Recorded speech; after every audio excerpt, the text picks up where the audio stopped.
Whatever town you go to and they do not welcome you or accept you, then shake the dust from your feet. What's all this story and what's this about dust and shaking it from our feet for you and me? What are we to make of it, and what is the lesson enclosed and encased in that? If they do not welcome you and they do not accept you, then shake the dust from your feet. It is a testimony certainly against that place, but more than that, it is something meant for the good of the individual. So what should we do with that? Well, I think the lesson of the gospel is telling us, first of all of us have a mission purpose in life. All of us are called to continue to do God's work. None exempt, none without that call. But then secondly, and equally important, is a saying to us, don't let the dust in your life overwhelm you, weigh you down, or choke you. Shake it off. Get rid of the dust that is somehow stopping, hindering from you accomplishing the mission. Because you see what the Lord is trying to say to us, and I think indeed is accomplishing there, is he's saying that the dust, is a way of looking at the residue of all the things in our lives that are broken, the failures or the hardships, the challenges, the difficulties, all those things that confront us in life. That's the dust. And he is trying to tell us, don't let that stop you from accomplishing the mission or hold you back for the purpose for which you have been given life and meaning in living. So he is telling us really a way to deal with all the hardships, all the challenges of our life, all the dust in our lives. Now, I think first, where does all this dust come from? You and I know it comes from just pure living. It comes as we walk through life. If you've walked through the deserts of the southwest of our country, or in this experience where Christ has been in the Middle East, dust is everywhere. You can't escape it. It just comes. Peanuts cartoon with Pigpen knows dust just followed him throughout life. He didn't have to do anything. It just happens. It reminds us that all of our lives, none of them are without difficulty. No one lives without some challenges in life. No one's life escapes the hardships. Some more than others, of course, but none of us do. So just the mere living, the experience of human life, means that we experience some brokenness. We experience some hardships in our life. It happens to all of us. It comes into all of our lives. So it comes mainly just simply because of coming into life. Look at Christ's life. He did not escape it either. He chooses 12. One will surely be the reason he is crucified, by betraying him in the garden. Another will deny him just to save his own skin. And all the rest are nowhere to be seen in a visible way during that walk to the crucifixion, or be there in the time of trial and difficulty. It is St. John in his gospel that says, to his own he came, but his own did not accept him. He understands that same thing we do. There is rejection at times, there is pain at times, there are difficult moments. So just pure living, walking through life, accumulates the dust. But sometimes, too, the dust happens when we fall down. We fall down face first a lot of times. The falling can happen because of my own mistakes, my own failures, or we would say often my own sins. Or sometimes the falling happens in just the brokenness of life. For example, it can happen to me when I lose a job. It can happen on the foreclosure of a home. It can happen when my family life somehow is fractured and broken open by some experience.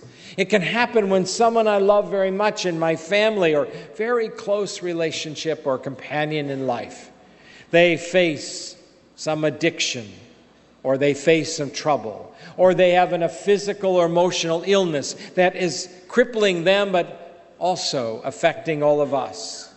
All of that and other ways, even in my own sinfulness, even my own angers and resentments, even my own unwillingness to follow the Lord, all of that is the dust that makes me fall down. and I am covered in the dust. Sometimes it happens when I just sit down, I get dusty. I refuse to do what I know I need to do. I lose heart and hope. I don't want to start all over again. I don't want to begin something new. I just want to sit here. Sometimes I want to feel sorry for myself. Sometimes I just want to think nobody has it as bad as me. Sometimes I just think I'm too tired. I've lost that hope. But more tragically, I've lost the perspective. My God is here. God isn't at the end of my challenge. God is in the midst of my difficulty. God is with me in this. He is here with me as I struggle with it. And I sometimes can't see it. So I sometimes get dust from walking through it, from falling down, and sometimes just sitting in the midst of it. So what harm can that dust do? Well, I think it can do two things. It can accumulate, and it really can contaminate. Now, you know how dust is in your house. You find you just went through the house, you dusted it, but a few days later, it's all back again. Look under the beds, and you'll see where the dust goes. It's everywhere. It just seems, where does it come from? It just happens. It accumulates. Now, in my house, it's one thing, but in my life, it's another. It accumulates and piles up, so much so that what it can do is it can weigh me down. I don't feel like moving forward, or like it is with us in the deep snow of winter, it is hard to walk in it. It's hard to move forward in it. I can't seem to get anywhere. It's all this dust. All of the brokenness, all of the hard things, all of the suffering, all of the challenges seem now to be pushing on, pushing me down. No wonder the Lord said, you've got to shake it off. You'll never move anywhere with so much dust clinging to you. It can be the dust of brokenness in relationships, or anger and hurt and judgment. It can be all of those things and more. It accumulates. It doesn't just go away. So I have to shake it off. It won't fall off by itself.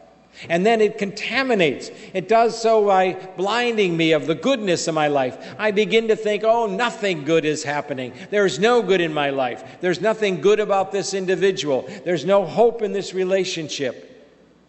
I begin to be catastrophic in my words. I've always been a failure. I've never been able to do anything right. Nobody in this family ever appreciates me. On and on I go. The dust contaminates any goodness because it infects everything in my life. So what do I do with this? You do exactly what the Lord says. Sometimes there's a need to look at what happened, to reflect on it, maybe even to have a little remorse over it, maybe even some guilt about it. But only if it leads me to healing and correction. You see, I can feel guilty, I can feel remorseful, I can feel bad, but only if it's going to lead to something new, a correction so I don't do that again, or maybe some healing because of what happened in the midst of that.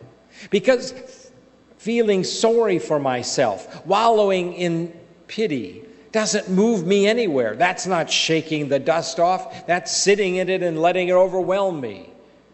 So I do have to take a moment to see all of this dust. What is it doing? Where is it coming from?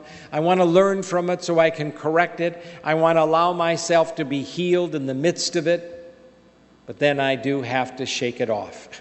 I can't replay it. Every time I replay it, I just add more dust to myself. Every time I go over those old hurts, I'm hurt all over again. I open the wound. I infect myself. I choke on the dust.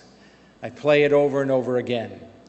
So I think this gospel has a lot for us. It's telling us if you don't want to be choked, if you don't want to be weighed down by all the oldness in your life, by all the dust in your life, if you want to accomplish the mission, if you want to celebrate the reason, the purpose, if you want to see the goodness, then shake that dust off from your feet. Without doing so, you and I will never be able to move forward. The disciples, after they shook the dust from their feet, moved on to another town. There was another beginning for them. Christ was leading them to another experience. calling them to goodness, to another way and to live, another way to find who he was. Shake the dust. Move on. You'll discover Christ in the new place, and you'll walk a lot easier.